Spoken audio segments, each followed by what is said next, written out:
नमस्कार, मैं हूं रवि अवस्थी और मेरे साथ हैं मेरे साथी मसरूर आलम। हम आपको बता दें कि इस वक्त पूरी दुनिया दो धड़ों में बदल चुकी है जंग के लिहाज से। एक तरफ पुतिन और ईरान जैसे, चीन जैसे देश एक तरफ हो गए हैं, वहीं दूसरी तरफ नेतन्याहू, ट्रंप अपने आप को असहाय और कहते हैं ना कि हारा हुआ जैसा महसूस कर रहे हैं। पेरिस में जिस तरीके से यूरोपियन कंट्रीज़ की मीटिंग हुई और उसके बाद जिस तरीके से अमेरिका को बोला गया कि भाई ऐसा है, हम आपकी बात नहीं मान सकते, हम यूक्रेन का जंग में साथ देंगे, उसके बाद से ट्रंप जो है ना वो बौखला गए। मार्को रूबियो जो अमेरिका के विदेश मंत्री हैं, उन्होंने बिल्कुल क्लियर कट कह दिया कि भैया बहुत हो गया, 90 दिन से समझा समझा के हम लोग थक चुके हैं, अब अमेरिका इस शांति वार्ता से बाहर निकल आएगा और हमें इससे मतलब नहीं है कि यूक्रेन युद्ध में अब क्या होता है। अब यूक्रेन जाने, यूरोप जाने और पुतिन जाने, अब अमेरिका से अपने आप को अलग कर लेगा अगर कुछ दिनों के अंदर ये समझौता नहीं होता है। वहीं दूसरी तरफ मजे की बात देखिए कि ईरान के जो कट्टर दुश्मन माने जाते थे सऊदी अरब वहां 28 साल बाद रक्षा मंत्री पहुंच रहा है, ईरान के साथ मीटिंगें कर रहा है वॉर को लेके। पुतिन के पास जो है वो ईरान के विदेश मंत्री सैयद अब्बास वो पहुंचे हुए हैं, वो मीटिंग कर रहे हैं युद्ध को लेकर। कुल मिला के जो खलबली मची है पूरे दोनों धड़ों पर, दोनों मोर्चों पर, वो पूरी तरीके से अमेरिका और इजराइल के खिलाफ जा रही है। और सबसे ज़्यादा इस समय जो परेशान है वो नेतन्याहू हैं, क्योंकि उनको साथ ही नहीं मिल पा रहा है, उनकी कोई बात सुनने को तैयार नहीं है। ट्रंप उन्हें डांट रहे हैं कि तुम अगर ईरान पे हमला करोगे तो समझ लो कि तुम्हारी हम सैन्य सहायता बंद कर देंगे। और इधर मोर्चे पे मोर्चे नए नए हथियार ईरान दुनिया के सामने ला रहा है। मसरूर, मैं आपसे पूछूंगा कि ईरान ने अभी पिछले 24 घंटे के अंदर ऐसे क्या धमाके किए, ऐसी क्या जंग की रणनीतियां बनाई हैं जो इजराइल और अमेरिका दोनों पर भारी साबित हो रही हैं? जी बिल्कुल। सबसे पहले रणनीति ये है कि 28 साल बाद ईरान में सऊदी अरब के रक्षा मंत्री आए हैं। ये बहुत बड़ी जीत है ईरान के लिए, इस हिसाब से कि 28 साल बाद जो देश आपस में काफ़ी दिनों तक एक दूसरे के दुश्मन थे, उनका रक्षा मंत्री ईरान आया है और वहाँ आयतुल्ला खामनेई राष्ट्रपति, ईरान के राष्ट्रपति और वहाँ के सेना प्रमुख से मुलाकात हुई है। ईरान इस इजराइल हमास युद्ध या यूक्रेन रशिया युद्ध में ईरान एक बहुत बड़ी भूमिका निभा रहा है और ईरान अभी एक केंद्र बिंदु बन चुका है। मैं रवि अवस्थी जी से मैं कहना चाहूँगा कि अभी ईरान जो है इस विश्व के धुरी पर बहुत ही ऊपर निकल करके आया है और वो अभी इन दोनों जगह जो युद्ध चल रही है उसमें बहुत अहम भूमिका निभा रहा है। देखिए, आपको बता दें, ईरान जो है उसने खाड़ी अरब कंट्रीज के अंदर पूरा जबरदस्त अपना एक परचम लहरा दिया है। उसने क्या किया है, रशिया को शाहिद 136B एक ऐसा ड्रोन दिया है जो टर्बो जेट की रफ्तार से उड़ता है। ठीक है, दूसरा उसके सबसे इंपॉर्टेंट चीज़ ये है कि जो यूक्रेन पर अटैक हो रहे हैं उसमें शाहिद 136B का जो इस्तेमाल है वो रशिया ने लगभग 5 गुना बढ़ा दिया है। इसका मतलब बिल्कुल क्लियर है कि जो ईरान के हथियार हैं उससे रशिया जीत रहा है और रशिया को साफ समझ में आ गया है कि ईरान जो है वो कितना उनके लिए कहते हैं मजबूत एलाई है। दूसरी तरफ आप देखिए, ट्रंप के संग दुविधा ये है कि वो चाहते हैं कि जंग रुके और मुझे मेरा पैसा वापस मिले। अमेरिका के दिमाग में इस समय सिर्फ पैसा है, वो चाहता है कि तुम्हें मरना हो मरो, लेकिन हमारा अमेरिका का पैसा हमारे पास आना चाहिए। यही वजह है कि मार्क रूबियो पेरिस में गए और कहते हैं एम्यूल मैक्रो से मिले राष्ट्रपति से। वहाँ पर एम्यूल मैक्रो, मार्क रूबियो और स्टीव विटकॉफ कौन है, ट्रंप के विशेष दूत, इन सबकी मीटिंग हुई कल और काफ़ी देर मीटिंग हुई। उसके बाद ये था कि जब मीटिंग होगी तो प्रेस कॉन्फ्रेंस होगी, लेकिन नहीं हुई। बाहर आके मार्क रूबियो बोले कि भाई देखिए, मैं कुछ नहीं कर सकता, अब 90 दिन से ज़्यादा का वक्त हमारे पास हम लोग लगा चुके हैं इसके अंदर, ये युद्ध विराम होता हुआ नजर नहीं आ रहा है। अगर अब कुछ भी होता है तो उसके लिए जिम्मेदार जो होंगे वो जेलेंस्की होंगे, जिनकी आंख में ट्रंप ना जो है ना कांटों की तरह खटक रहे हैं। तो हालात ये हो गए हैं कि पुतिन को हर तरीके से फायदा मिल रहा है, ईरान से हथियार मिल रहे हैं, ठीक है, और इधर यूक्रेन की जो जमीन है वहां से जो अमेरिका का जो कहते हैं जमावड़ा था या कहने सैन्य सहायता थी वो कम होती चली जा रही है। और उसमें फंस रहा है यूरोप के वो 27 कहते हैं ना, यू के जो 27 देश हैं उनमें से 25 देश ऐसे हैं जो जेलेंस्की का साथ देने को तैयार हैं। उनमें से भी 15 देश ऐसे हैं जो ये चाहते हैं कि हम यूक्रेन की जमीन से जाके रूस के खिलाफ मोर्चा खोलें। अब ऐसी स्थिति में सबसे ज्यादा हथियारों का इस्तेमाल किसका होगा? ईरान का होगा। और ईरान को तो फायदा ही फायदा है, क्योंकि जो रॉ मटेरियल आ रहा है वो चीन से आ रहा है, हथियार ईरान बना रहा है, पहुंच रूस रहे हैं और मारा कौन जा रहा है?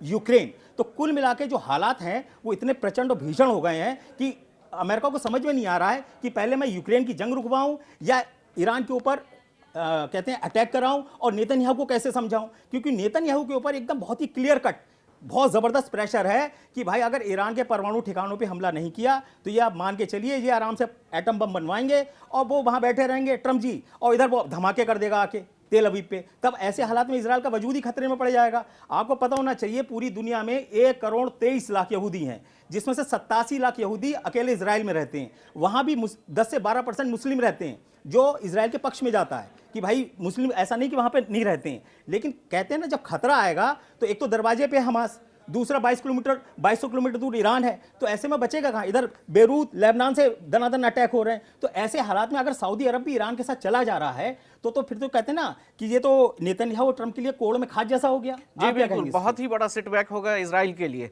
नेतन्याहू के लिए। इससे पहले मैं एक बात और बता दूं, हमास ने इजराइल की उस ऑफर को ठुकरा दिया है जिसमें इजराइल ने कहा था कि 45 दिन की युद्धबंदी हो और 10 हॉस्टेज को छोड़ा जाए। हमास ने कहा नहीं, हम इसको नहीं मानते हैं, ये हमारे लिए सही नहीं होगा, हम चाहते हैं कि पूरे तौर से जंगबंदी हो और सारे जितने हॉस्टेज हैं उसे हम छोड़ देंगे।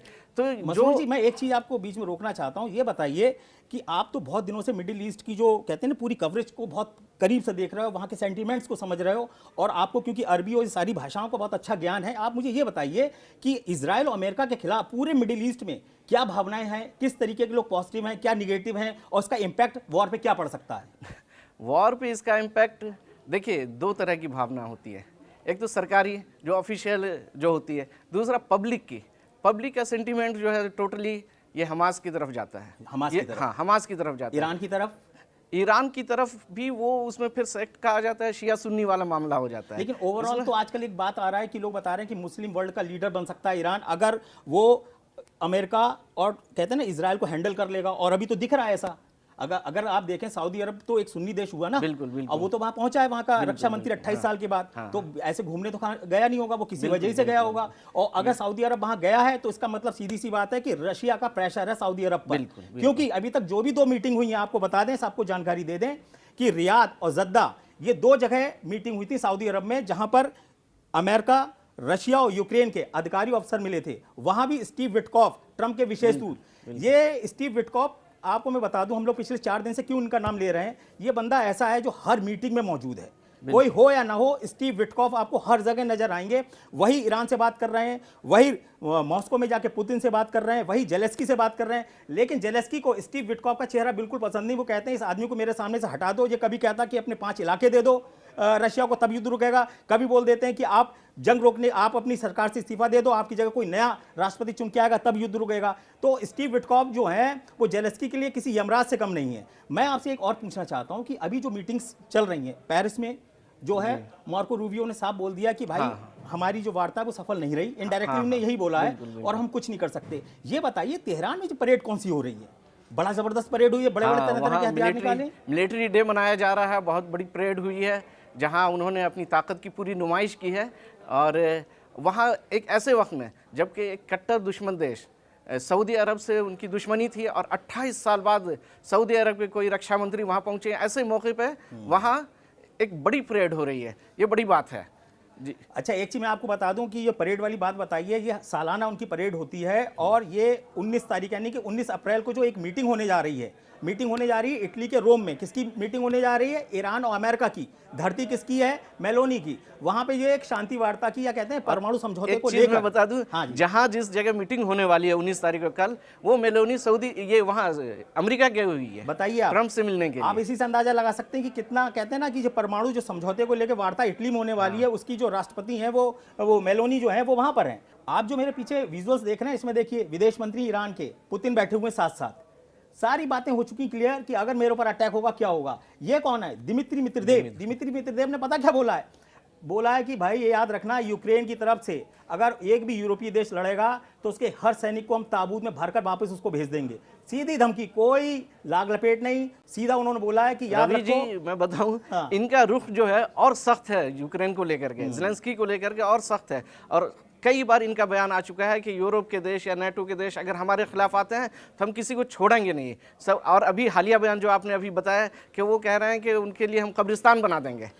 आप स्थिति ये समझ लो कि यूक्रेन को वैसी कब्रिस्तान बना रखा है और यूरोप के जो सैनिक लड़ने को तैयार है उनके लिए ताबूत तैयार कर रखे हैं रशिया ने पहले से। उसने कहा कि जो 15 देश कह रहे हैं कि साहब हम रशिया के खिलाफ जाके यूक्रेन की जमीन से युद्ध करेंगे, उनके लिए, उनके सैनिकों के लिए ताबूत तैयार है। अब आप ऐसे अंदाजा लगाइए कि भाई आखिर ऐसी क्या वजह है कि ईरान के जो हथियार हैं वो रशिया बम्पर पैमाने पे यूज कर रहा है। इसमें 2 हथियार ऐसे हैं जिसको रशिया बहुत अच्छे तरीके से इस्तेमाल करना चाह रहा है। उसमें एक सबसे नया आया है बावर 373। ये कहते हैं ना एयर डिफेंस सिस्टम है, जिसको बताया जा रहा है कि वो S-400 और पैट्रियट जो अमेरिका का है उसकी टक्कर उससे भी अच्छा बताया जा रहा है। और दावे तो यहां तक किए जा रहे हैं कि ये अमेरिका के जो स्टेल्थ विमान है F-35 उसको भी मार सकता है। मतलब आप समझिए बावर 373 ईरान का एक ऐसा धांसू एयर डिफेंस सामने आया है जिसमें क्लेम किया जा रहा है कि ये आराम से B-2 बॉम्बर्स को भी डिटेक्ट कर सकता है, वो आराम से कहते हैं ना गाइडेड मिसाइलों को भी मार सकता है। तो आप अंदाजा लगा सकते हैं ये वॉर किस लेवल पे जा रही है। और आपने ये तो प्रूव हो चुका है कि जो ड्रोन है ईरान के, वो हर तरीके से जंग पर हावी हो चुके हैं। एक चीज मैं आपसे और पूछना चाहूंगा कि अगर ईरान को जरूरत पड़ती है मुस्लिम वर्ल्ड की तो उसका साथ कौन कौन से देश देंगे? अगर कठिन वक्त आ जाता है, मान लो ट्रंप उस पर अटैक कर देते हैं, नेतन्याहू इधर से जेट भेज देते हैं, तो क्या स्थिति होगी? देखिए, मुस्लिम देश ऐसे कोई खास अभी तो सामने नहीं आए हैं जो सीधे तौर से उनका साथ दे सके। लेकिन यह है कि ईरान ने जो अपने वहाँ उस एरिया में, उस क्षेत्र में जो बनाए रखा है, जैसे हुती है, वो हमास के पे जब से इजराइल ने अटैक किया उसने भी इजराइल पे अटैक करना शुरू किया। तो हुती है या इस तरह के और दूसरे संगठन है, वो ईरान के साथ खुल करके सामने आएंगे। लेकिन बैकअप जो है ईरान को कई देशों से मिलेगा, लेकिन वो डायरेक्ट नहीं आएंगे।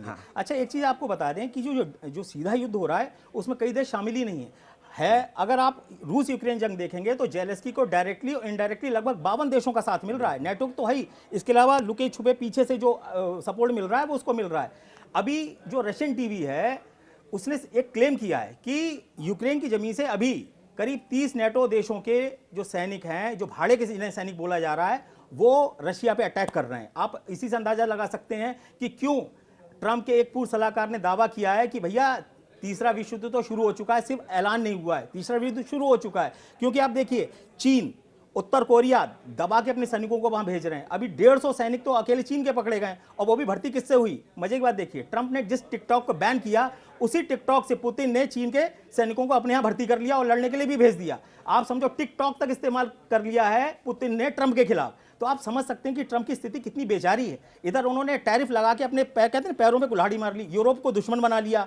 पुतिन के ऊपर टैरिफ लग ही नहीं सकता, वो ऐसा कोई काम करते नहीं, उन्हें कोई फर्क नहीं पड़ रहा है। कुल मिलाकर जो फायदा मिल रहा है वो पुतिन को डायरेक्टली इनडायरेक्टली मिल रहा है। और हथियारों की जो खपत है वो बहुत सारी जो है वो ईरान की तरफ से मिल रही है। एक चीज आपको और बताएं, आजकल हम लोग देख रहे हैं ना सोने के दाम धनाधन बढ़ते चले जा रहे हैं।